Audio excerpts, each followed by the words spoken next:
केलवा के पात पर उगेलन सूरज मल झाके झूके। केलवा के पात पर उगेलन सूरज मल झाके झूके। हे करेलू छठ बरतिया से झाके झूके। हे करेलू छठ बरतिया से झाके झूके।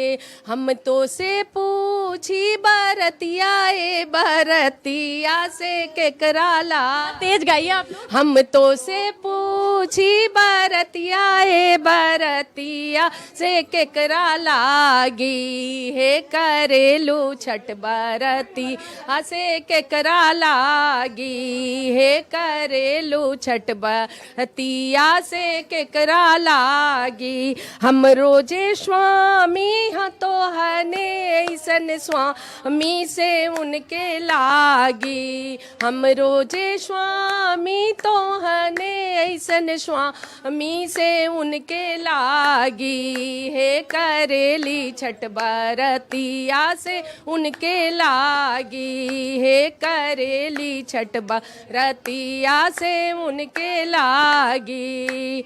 अच्छा एक बात बताइए, बड़ी सुंदर सी गीत आप लोगों ने सुनाया, छठी मैया का इतना प्यारा गीत है, क्योंकि कैसे व्रत की शुरुआत हो, कैसे आप किसके लिए व्रत करते हो। तो माता जी सबसे पहले मैं आपसे ही बात करूंगी कि किसके लिए ये व्रत किया जाता है। बाल बच्चा सब आनंद रहे, सब खुशी रहे, इसीलिए छठ व्रत करते हैं। सबको अच्छा से रखे छठी मैया। सब ये अपने बच्चे के लिए करते हैं। माता जो होती हैं वो अपने बच्चे के लिए व्रत रखती हैं। साथ ही माता जी एक बात मुझे बताइए कि जो शुरुआत होता है नहाए खाए से, तो वो किस तरह से आप शुरुआत करती हैं और लास्ट वाले दिन जब उगते हुए सूर्य को अर्घ देकर करते हैं। क्योंकि कहा जाता है कि हर कोई कहता है ना कि जो चीज़ डूब जाता है उसके बाद उसकी एक उदय होती है। तो छठ महापर्व वो सिखाता है कि जो चीज़ डूबता है वो जरूर उगता है। तो उस पर आप क्या कहेंगे। मन ये होता है सही, इसीलिए ये है जो उगता है डूब जाता उगता है भगवान आज न कल अच्छा दिन, यही छठी मैया करते हैं। कहने का ये मतलब है कि दुख से इंसान को घबराना नहीं चाहिए, दुख के बाद सुख आता ही आता है। तो हमेशा हिम्मत रखना चाहिए। डूबते हुए सूरज की भी हम लोग पूजा करते हैं और उगते हुए सूरज की भी पूजा करते हैं। ये अपने आप में बहुत बड़ा है कि हम सब ये एक उम्मीद हार जाते हैं कि शायद अब ये डूब गया तो फिर उगेगा नहीं, लेकिन छठ महापर्व ये सिखाता है कि जो डूबता है वो उगता भी है। तो सूर्य देव की आराधना की जाती है, उगते हुए सूर्य को भी अर्घ देकर इस पूजा की समापन की जाती है। इसी के साथ में और भी एक लास्ट है कि एक और प्यारा सा गीत हो जाए तो ज़्यादा अच्छा होगा। एक सुंदर सा गीत आप लोग गाएंगे। आप लोग बड़े पीछे से ही अलग अलग से एक दूसरे से बात कर रही हैं, तो हम चाहते हैं कि आप लोग थोड़ा हमसे बात करें और एक सुंदर सा गीत हो जाए। तो आप गाना ढूंढ रहे। देखिए ये छठ महापर्व का दिन है और गाना ढूंढा जा रहा है। अपने आप में ये बात है कि महिलाएं भी अब इस चीज के लिए कि गाना ढूंढती हुई नजर आ रही हैं। तो ये तो फिर वही हो गया कि यार छठ महापर्व है और गाना ढूंढती हुई नजर आई। तो आप भाभी की चीजें बताइए कि आप लोग गाना क्या कुछ स्टार्ट करिए। अरे स्टार्ट कीजिए आप लोग गाना एक सुंदर सा गीत के साथ में। निकल गया है। निकल गया है तो आप लोग बता दीजिए। जय हो।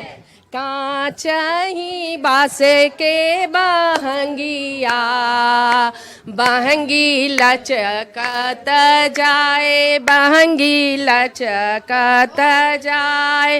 होई ना बलम जी सहरिया, बहंगी घाटे पहुँचाए, बहंगी घाटे पहुँचाए। बाट जे पूछेला बटोहिया, बहंगी केकरा के जाए, बहंगी केकरा के जाए। तू तान्हर होई हे रे बटोहिया, बहंगी छठी मैया के जाए, बहंगी छठी मैया के जाए। ओह रे जे छठी मैया हाय, बहंगी उनके के जाए, बहंगी उनके जाए, कांच ही बांस के बहंगिया, बहंगी लचकत जाए, बहंगी लचकत जाए, होई ना देवर जी का हरिया, बहंगी घाटे पहुँचाए, बहंगी घाटे पहुँचाए। देखिए ये तो डिजिटल जमाना है, इतनी सुंदर से आप लोगों ने गीत सुनाया छठी मैया का। डिजिटल जमाने में हम सब हैं कि गाने अपने शहर में आने के बाद हर कोई भूल जाता है अपने गांव के परंपरा, लेकिन इस बात का डिजिटली जमाना हो गया तो कभी कभी होता है कि दिमाग से निकल जाना, लेकिन डिजिटल से सब कुछ याद आ जाता है, क्योंकि संस्कृति और अपने जो संस्कृति है उसे हम कभी नहीं भुला सकते हैं। छठ महापर्व एक ऐसा त्यौहार है जो आस्था का प्रतीक वो दिलाता है कि माँ बहन जो भी माताएं हैं वो अपने बच्चों के लिए करती हैं, उनके अच्छे सुख के लिए वो तरक्की करे, स्वस्थ रहे, मेरे घर में खुशियाँ आए, जितनी भी बला हो सब दूर हो, छठी मैया कृपा बनाए रखे मेरे परिवार पे हमेशा। देखिए ये छठी मैया कृपा बनाए रखे। छठी मैया तो दयालु है, माँ तो माँ होती है, वो सब पर कृपा बनाई रखती हैं। इसी के साथ आपको बता दें कि भारत एक्सप्रेस आज पहुंच चुके हैं अपने production head Shailendra Jha sir के घर पे, और उनके घर पे ये सुंदर सुंदर महिलाएं हैं जो एक सुंदर से गीत भी हमें सुनाई छठी मैया के और छठी मैया की कामना दे रही हैं। कैमरामैन दिलीप के साथ तनु चौधरी, दिल्ली। महापर्व में जो व्रती होती है वो नाक से लेकर पूरे भरमांग की सिंदूर क्यों लगाती है, इसके पीछे वजह क्या है, तो हम चलिए पूछते हैं और जानते हैं कि इसके पीछे रीजन क्या है। और छठ महापर्व है तो महिलाओं की झुंड तो दिखती है, और एक अपने आप में देखिए एक व्रती है जो प्रसाद खाती हुई है, जिसके महत्व हम आपको बता दें कि आज खरना है, तो खरने के दिन ये खीर और ये रोटी और साथ में केला, इसका बहुत अलग ही महत्व होता है। तो मैं बात ही कर लेती हूँ, तो पहले तो इस प्रसाद का महत्व आप मुझे बताइए। ये बहुत ही महत्व है इसका, बहुत ज़्यादा ही। इसको सभी लेते ही हैं, ज़रूर आते हैं प्रसाद लेने, और इसको लेने से बहुत ही पुण्य मिलता है, सब पाप कटता है, और बहुत कुछ जो मनोकामना होती है वो उसकी पूर्ति होती है, तो इसका बहुत ही ज़्यादा महत्व है। अच्छा चलिए, और इसी के साथ में अगर हम बात करें सिंदूर से, तो मैम आपने पूरे नाक से लेके पूरे भर मांग की सिंदूर लगाई है, तो आप मुझे बताइए जरा कि सिंदूर का जो नाक से मांग तक के सिंदूर है, इसके महत्व क्या है? कुंवारी लड़की होती है उनका सिंदूर यहाँ से यहाँ हाफ लगाया जाता है, जो कुंवारी होती है, और जो मैरिड होती है उनका यहाँ से लेके पूरा मांग भर के लगाया जाता है, क्योंकि ये प्रतीक है हमारा मैके और ससुराल के बंधन का, कि वो दोनों एक जगह, तो ये सुहाग का प्रतीक है हमारा सिंदूर।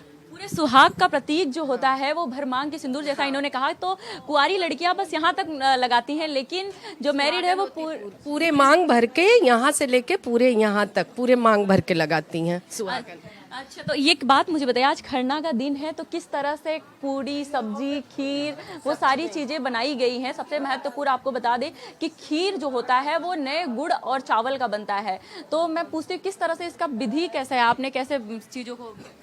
ये एक सामा का चावल आता है जो बिहार में स्पेशल मिलता है, तो उस चावल का खीर, ये जो रोज के मर्रा में हम लोग खीर बनाते हैं उस चावल का ये खीर नहीं बनता है। साठी का चावल एक होता है, उसका ये गमरी का चावल, बहुत तरह का नाम है इस चावल का, तो गमरी का चावल होता है, उस चावल का ही ये खीर बनता है, जिसका दिनकर जी को भोग लगता है आज के दिन खरना में।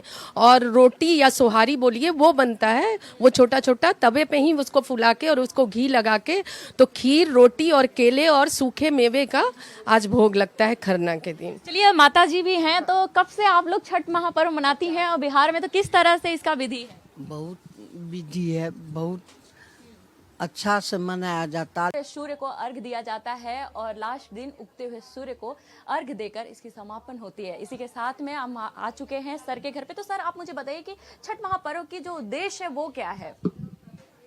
अच्छा, ये है कि सबका कल्याण हो, ये आपको जो भी चाहिए छठ माँ और सूर्य देवता के कृपा से वो सब कुछ मिलता है, सच्चे मन से आप मांगते हैं तो। ये महापर्व है और इसीलिए इसके लिए लोग महाव्रत रखते हैं। सर, इसकी शुरुआत अगर बात करें, छठ महापर्व की शुरुआत कहाँ से हुई? त्रेता युग में सीता और राम ने सबसे पहले, जो हमारे पास साक्ष्य हैं उसमें उन्होंने छठ का व्रत रखा था। द्वापर युग में कर्ण ने छठ का व्रत रखा था। अलग अलग समय में अलग अलग राजा महाराजा रंक सभी तरह के लोग इसका व्रत रख रहे हैं। तो इसीलिए ऋग्वेद में भी छठ का जिक्र है। जो षष्ठी देवी हैं वो ब्रह्मा की मानस पुत्री हैं और सूर्य देवता तो सबके देवता हैं। सर, अगर छठ महापर्व की बात करें, जो पहले दिन होता है नहाए खाए, उस दिन लौकी चावल, कुछ लोग कद्दू बोलते हैं, तो उसका क्या उद्देश्य है? अच्छा, ये व्रती जो है उसको कितना सहज सरल भोजन मिले जिससे वो इस व्रत को पार कर सके, ये एक तरह से एक प्रक्रिया है। पहले दिन जैसे आप खाते हैं सिर्फ लौकी सजवन कद्दू जो भी कहते हैं उसके साथ चावल, साधारण खाना। दूसरे दिन आप खाते हैं खीर। तीसरे दिन आप जल भी नहीं ग्रहण करते हैं उस खीर खाने के बाद, और चौथे दिन जाके फिर जल ग्रहण करते हैं। तो ये पूरी प्रक्रिया का शुरुआत है। सर, अगर वहीं बात करें खरना, जो कि आज खरना है, तो खरना के दिन जो होता है पूड़ी और सब खीर बनाया जाता है और उसी के साथ में कुछ लोग रोटी भी बनाते हैं। तो इसका क्या उद्देश्य है खरना वाले दिन का, और खरना में खीर पूड़ी और रोटी खीर ही क्यों? देखिए, ये सामाजिक समरसता का भी एक तरीका है। किसान का जो नया अनाज है, जो नया गुड़ बना है और जो नया चावल आया है, धान आया है, ये उसी के लिए, देखिए ये वो सम्मान है किसान का भी, और व्रती के लिए भी बड़ा जरूरी है कि कितना उसको वैज्ञानिक तौर पे कितना प्रोटीन विटामिन कार्बोहाइड्रेट सब चाहिए जिससे वो उसको मेंटेन कर सके, और ये उसी का सूचक है। सब कुछ इस पूरे भोजन में है।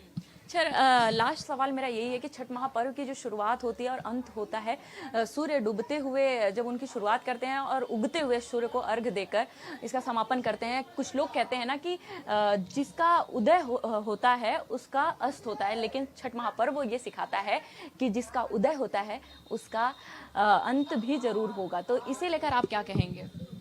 नहीं, दरअसल सूर्य हर एक रूप में पूजनीय है।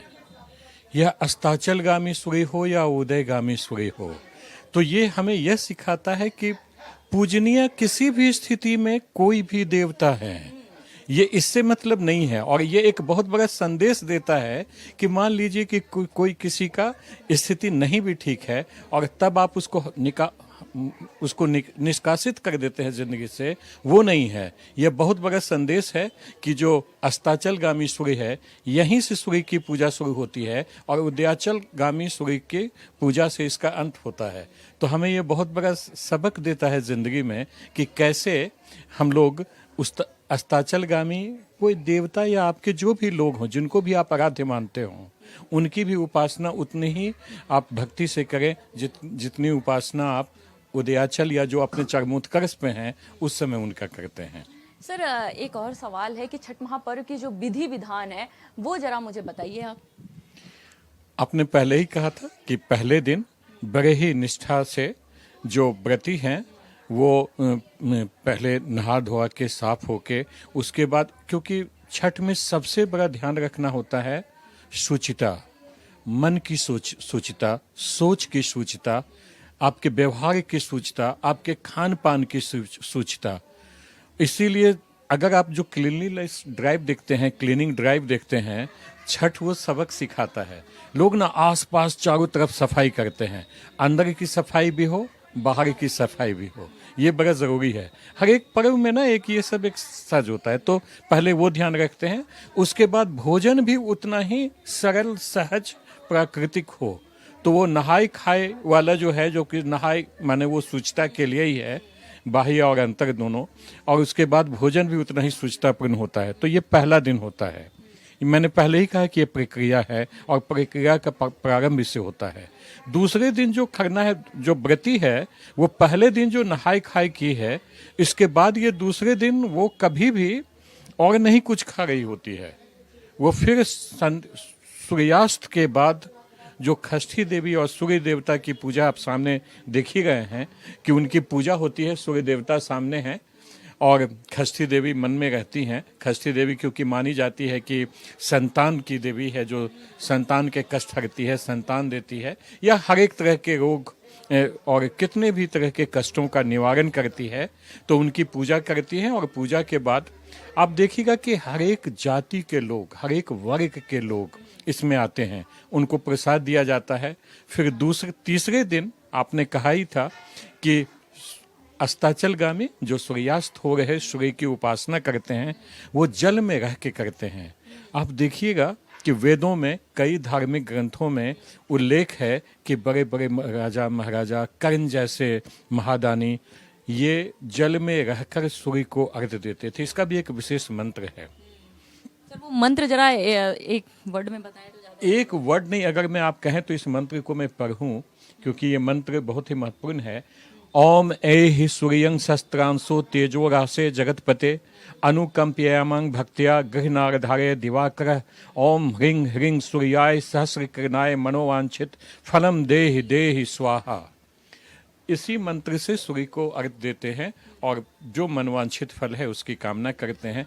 नहीं भी कोई कामना हो, आप भक्ति से करते हैं तो आपको वैसे भी मनवांछित फल मिलते हैं। और यह तीसरे दिन, फिर चौथे दिन जो है जो बड़ा ही इम्पोर्टेंट होता है और यहीं इस पूजा का अंतिम चरण है जो उदयाचलगामी सूर्य है। अलग अलग जगह में अलग अलग समय होते हैं।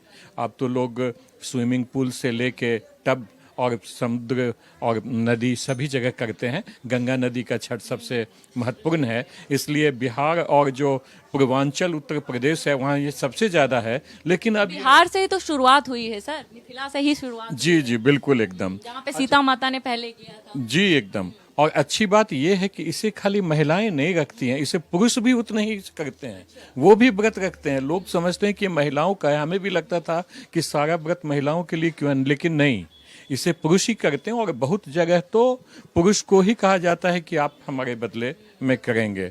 तो ये चौथे दिन उदयाचलगामी सूर्य को अर्घ्य देते हुए इसकी समाप्ति होती है और फिर लोग अपने दैनिक जीवन यापन करने लगते हैं जैसे करते हैं।